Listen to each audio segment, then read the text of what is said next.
Level 1. Apprentice Miner. You've been digging inside a massive mountain since you were very young. This place hasn't been named Moria yet. Before the Balrog destroyed it, the dwarves called this place Khazad-dûm, meaning Hall of the Dwarves. Dwarves have various occupational groups: mining, healing, and food and drink production. You are a miner. Dwarves devote their entire lives to their work. They are not quick to marry. A dwarf usually marries after the age of 90. Even after marriage, they remain devoted to their craft. You're heading out to mine for the very first time. There are 7 levels above ground and 7 below. There are also depths beyond the deepest. Unnamed creatures live there, and Durin's curse, the Balrog, lives there as well. No one has ever seen them. You're starting out in coal mining. Coal mining is the lowest rank among dwarves. You're forbidden from mining for silver, gold, or mithril. You'll have to learn how to mine for those. Coal mining is very comfortable. You're digging close to the surface. There's nothing to fear.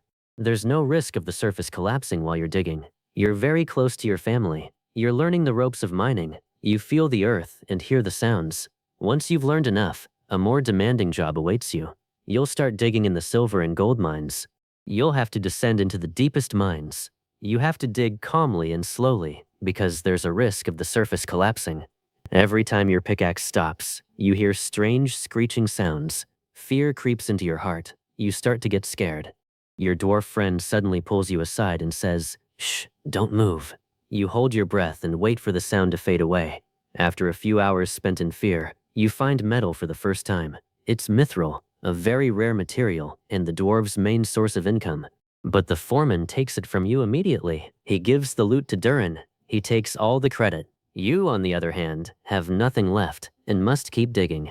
No one thanks you for finding the mithril. It's at this moment that you realize it for the first time. You're being used now. Level 2. Foreman. After years of digging, you become a foreman. Your job is to assign work areas to the miners. You tell them where to dig. You ensure their safety and send the loot they find back up. You're less tired now. You don't use much physical strength. You explore the mines to check if they're suitable for digging.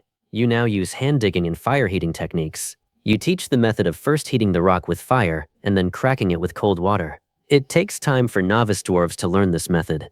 You have to constantly patrol among them because a single mistake could cost them their lives. Going deeper is your job. You're exploring for new mines. You're alone. You have to do this by yourself. Mithril is found at the very deepest levels. The deeper you go, the closer you get to Balrogs and nameless creatures. The mountain's depth is unknown because there's a depth beyond the deepest.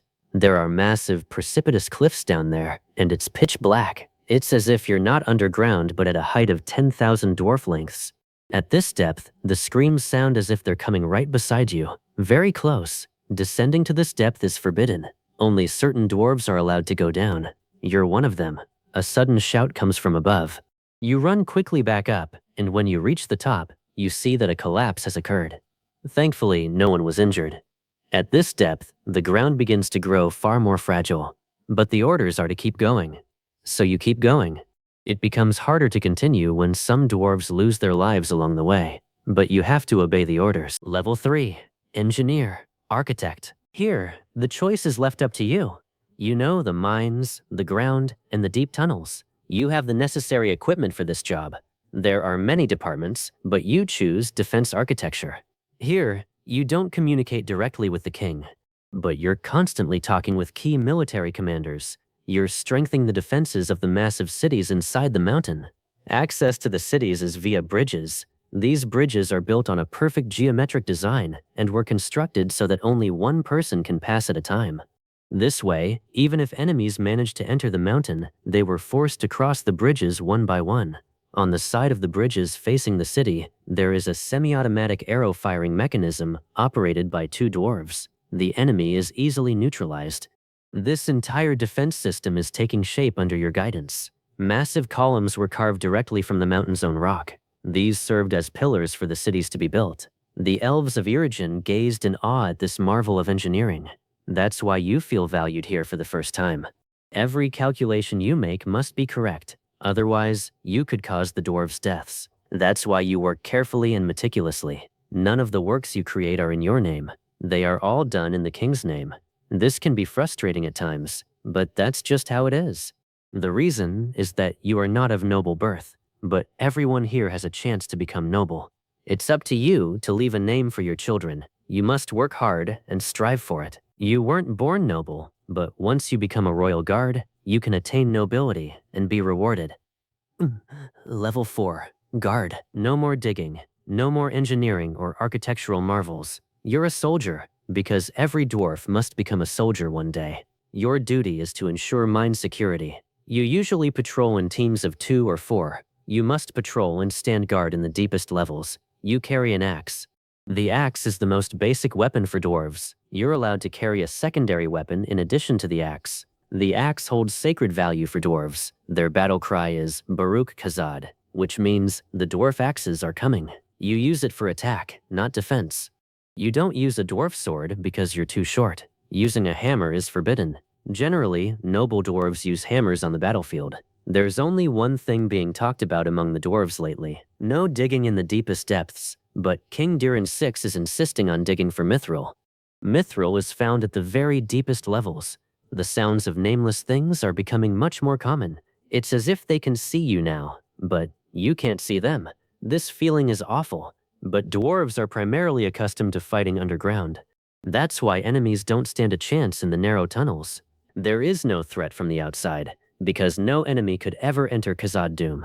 That's why all the soldiers are responsible for internal security, manning the bridges, maintaining order within the city, and conducting reconnaissance in the deepest, narrowest passages of the mines. You might ask, if there's no external threat, why do we need so many soldiers? Because the threat was inside the mountain. It's said that the Balrog sleeps deep within.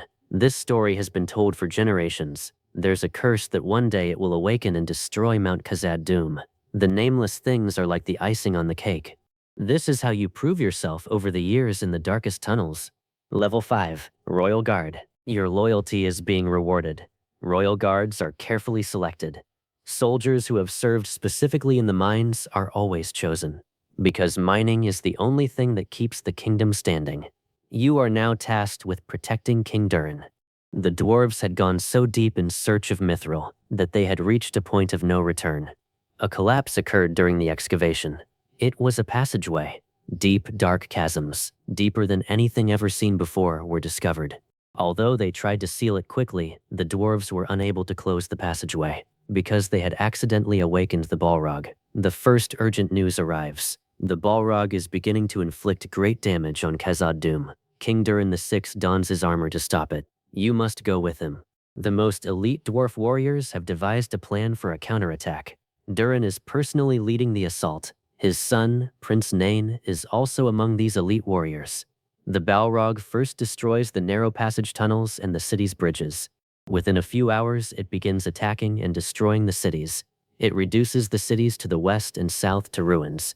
Durin intends to attack it in the gold mine in the northern city. That's why you're rushing there before it arrives. The Balrog is ravaging Khazad-dûm. Everyone is fleeing. A passage is opened to exit the mountain. Some dwarf guards evacuate the city through it. Eventually, you lure the Balrog into the gold mine. King Durin launches the attack. A fierce battle ensues.